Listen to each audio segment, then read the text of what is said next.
Well, looks like I found myself a nice little trail here. I thought, you know, it's 95 degrees, right? Might as well head out to the desert.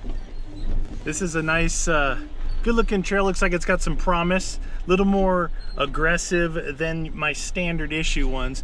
You know, I went out yesterday in the Land Cruiser, and I went to an area. I've been going to areas that I haven't been before, and it was, you know, it was cool. It was pretty simple roads, but there came a time when I wanted to shoot down this one. I was up on top of a mountain, and I actually had to back up the trail. I thought I might get stuck, and I was pretty far out in the middle of nowhere. So today I thought, you know what, I'm gonna grab the Jeep. I'm gonna go look for some more fun trails rather than just, you know, just the exploring is necessary and fun, but you know, you got to mix it in with the good stuff, the good tough stuff. Now, I haven't done it yet, but what I'm going to do is I'm going to get underneath this thing and lube every joint and suspension and look and see if I can find the squeak. I have a feeling it's the cups that divide the two coil springs on the shocks, and as they slide, it could be that, or it could be my control arms, which are aftermarket, and they have urethane bushings, which are much louder than rubber bushings. Oh yeah, here we go. Some good stuff. No one's been, the trail's completely overgrown. No one's been through here in a long time, which is good.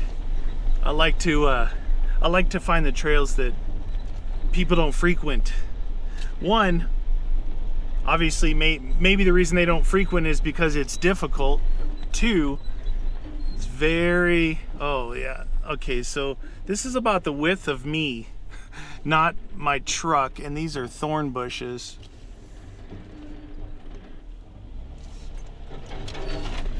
Oh, nasty.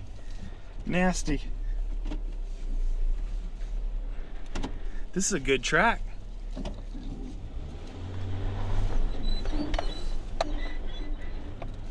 Yeah, this is a good one. I found a good one. Like I said, I know it's whack, right? It's 95 degrees. People usually find some place cool to hang out, but that's boring. Such a beautiful day out. Thought, why not? Oh yeah, this is nice. I like this. I like this. Nice steep ruts, off camber. What else could you ask for?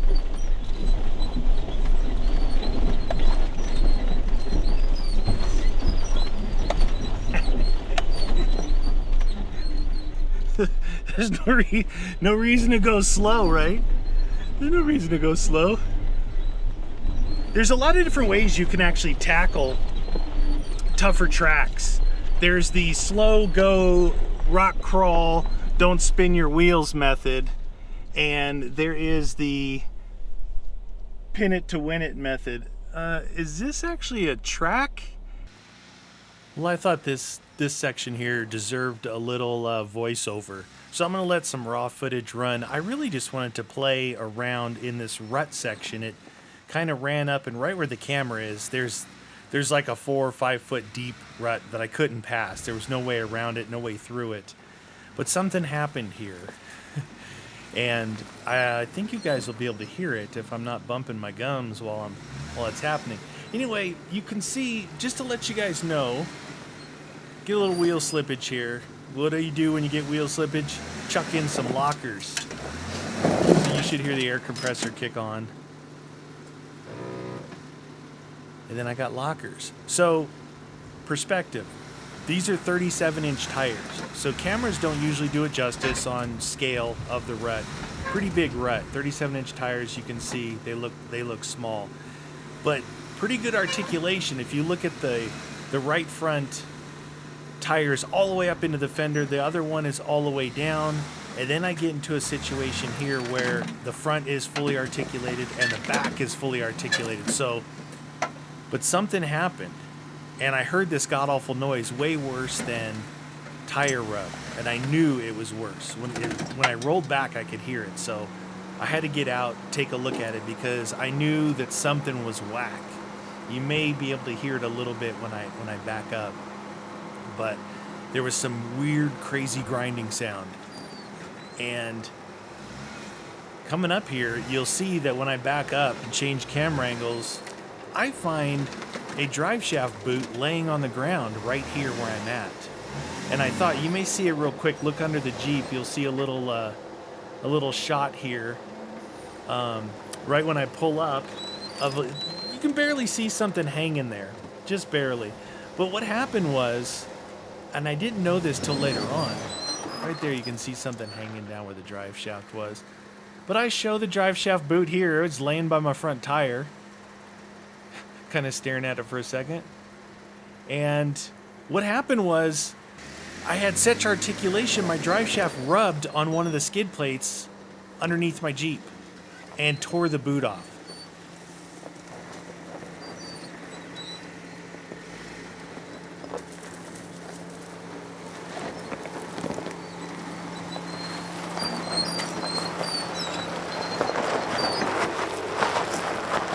Well, that was interesting.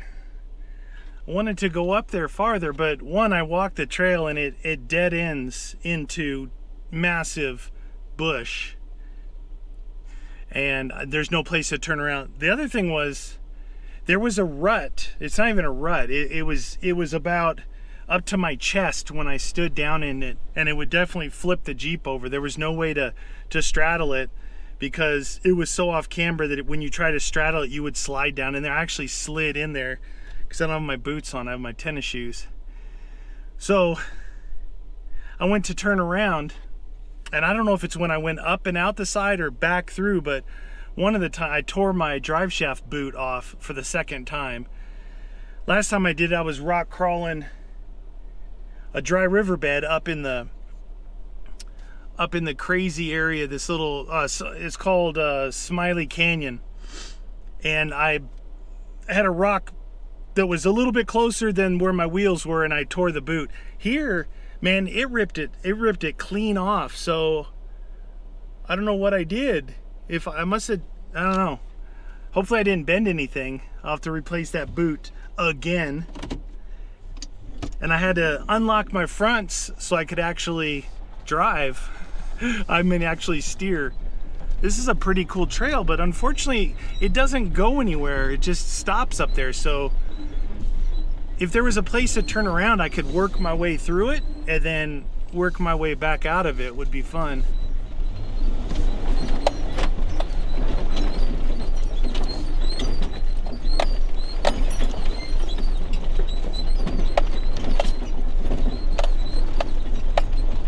So that's how I test if anything's broken. I just floor it down the biggest hill in front of me and see if anything happens. Some good ruts through here. I don't think this is actually a road. I think it's a creek bed.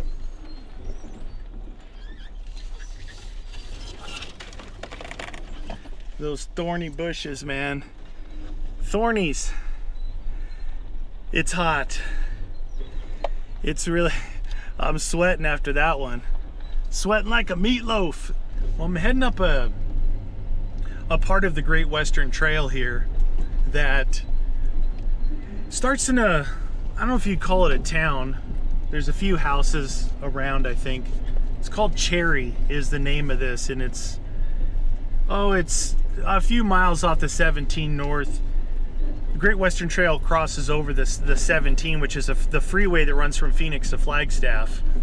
And right here in Cherry is where you can jump on the Great Western Trail, and it heads up from approximately 5,500 feet up to 75. So about 2,000 feet in vertical elevation gain, which is fun because you're out on the edge of the mountains and you get a view of big sweeping valleys. And I really like this trail. Some areas it's not very difficult. To say it's easy to moderate. but you are kind of on the edge of the mountains up there. But the last time I came through here, there was a temporary road closure. It looked like maybe a logging operation.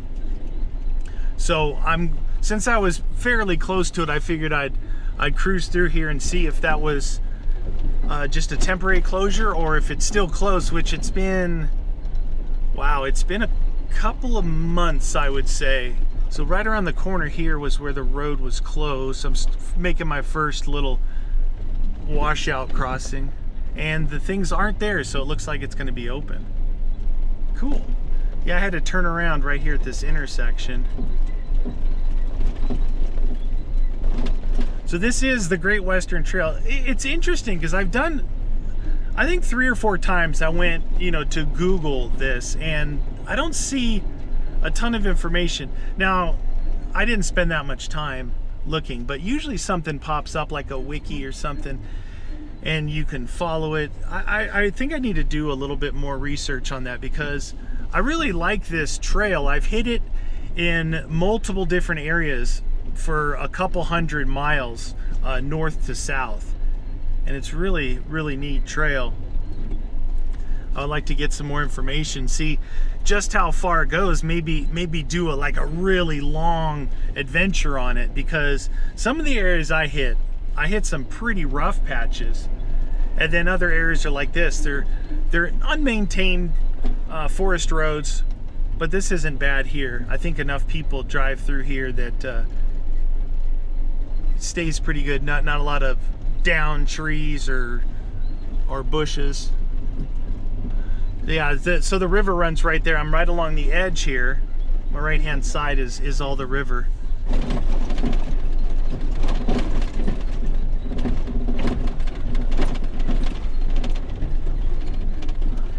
It looks like a little place we can stop right. Seatbelts, come on. The seatbelt is jammed. Just a little turnoff. I can get off the road if some reason someone is coming by. Nice little place to stop right here. Oh, take a little break. Take a load off, if you know what I'm saying. It's pretty nice right here. Well, it turned out to be a pretty good day in spite of all the heat. Wind's still blowing. It's been, what, 3-4 weeks now? That's okay. When it's hot, when it's really hot, a little bit of wind, a little breeze helps. It's not like a Santa Ana. The wind doesn't feel hot, so it's pretty good. Oh, the moon is out. What the heck's the moon doing out? It's middle of the day. But this is quite a view up here of the surrounding mountains. As far as you can see, valleys and mountains, valleys, green, all different shapes, sizes, with this cool track leading right along the edge of one, so you have that view the whole way. Takes about, it depends on what you're driving and how you drive. Take you a couple hours to go from pavement to pavement at each end of this. Most people probably 2 hours. Me, 35 minutes. I'm kidding. Probably an hour and a half maybe. I'll just cruising, but I stop a lot. Set up right here, honestly, and just look out there, right? I mean, if you can see behind me here, there's like pine forest down in those valleys. I love the diversity of this region. That's why I moved here. It wasn't by chance that I chose this area. Where I'm standing now, I don't remember if this is even to the halfway point or not. That I came from this direction, which is climbing uphill, and it's got some nice technical sections. This way, I'm already up. I'm up on the top now, and you kind of skirt the edge until you hit the pine forest over there. Then you got gravel roads. Then you got to come down the switchbacks, the squirrely mountain stuff. Where here, this takes you all the way down to the valley on dirt roads. But I already went that way. It's been a little while since I've gone this way. I'll probably continue on continue on the road. Anyway, I'm gonna pack this up. I just thought I'd stop here and, you know, show you guys the view a little bit.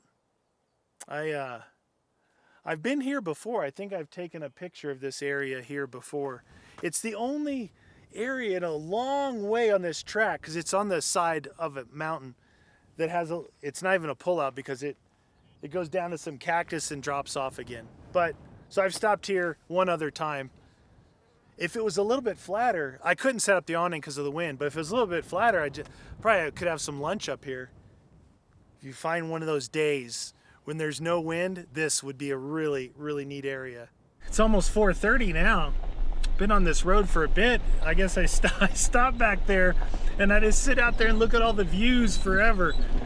Man, there's just something about that, you know, on a mountaintop looking out at the world. Same feeling I used to get, you know, back in California when I go to the beach and you look out over the ocean.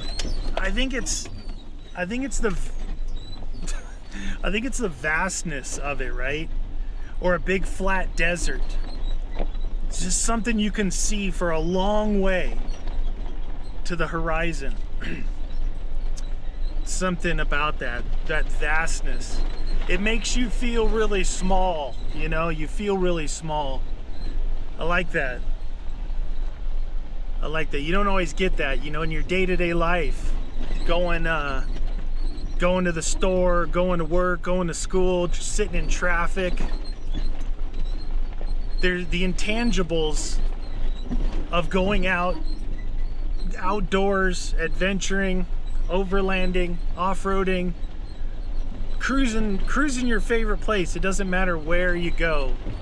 But if you can find that feeling of vastness, that feeling that makes you feel small in this giant world. Because I can tell you, I've sat in a lot of traffic in my day,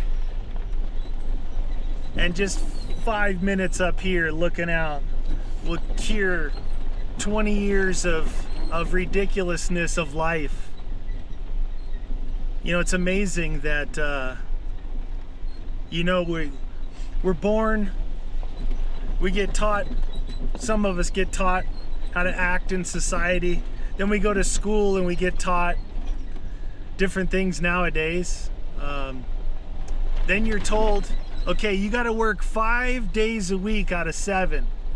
And you got to work 8 to 10 hours of those 5 days a week. Then when you get to be really, I don't know, I don't even know what age retirement is now. There was a time, I think it was 60, then it was 63, then it was 65, now it might be 68 or 70, who knows? So you got to do that all your life until your body is so broken down that you can't go and enjoy anything. This is the world that we live in. It's amazing. Well, I made it back to pavement just after 5 o'clock. I got a late start to the day today. It wasn't one of those full day things. I was actually in the garage doing some, not work, I was poking around on the Jeep. I added a little mount over here to the A-pillar. Something I've had for years and years. I bought, it's a clamp to like roll bars, roll cages and stuff. But it was supposed to be for the outside to mount a light. And I never used it, and I found it in a box, so I mounted it in here, and it seems to be working okay. But back on pavement, got to head down the mountain through the S-curves and head back into the valley. Go eat some cold pizza. Got pizza last night, so you always look forward to, like, oh, what's for dinner tonight? Oh, that's right, I had half a pizza left. It's really, really good. I like that a lot. Had fun today on the trail. It's actually down to 83 now, but it's gonna heat back up as I go down. I just crested over the highest point of the mountain. Now I'm heading down, but all the way down to 83. Remember, just a few hours ago, I was talking about it was 97 degrees out. So a few hours, again, that 1 to 4 o'clock is the hottest part of the day, and it's just after 5, down to 82. It's feeling really good. Another little fun adventure. I wasn't sure I was gonna go out today. I went out a little bit yesterday in the Land Cruiser, and I found some new areas, but I didn't find anything that was good enough to kind of share with you guys. It was really just a recon trip. But that's gonna do it for me today, you guys. Hopefully I was able to share with you my little adventure for today. Really is another day. I think it's the heat and the lack of any kind of weather other than just sun and wind got me in a little bit of funk over the last couple weeks. Last weekend I had to go out for a drive. Same thing today. I went out yesterday. Didn't feel like I really found anything new and exciting, so I decided to go back on a track today that I've done in the past, and it was well worth it. I love driving. I love the mechanics of cars and trucks, and especially when you're out on these really rough roads. I love doing it, just like people love hiking and surfing and all that. Me, driving, it's what I really like to do. I love sharing it with you guys. So that's gonna do it for today's video. Hope everything worked out good. Hope you guys are all doing well. Thanks for watching.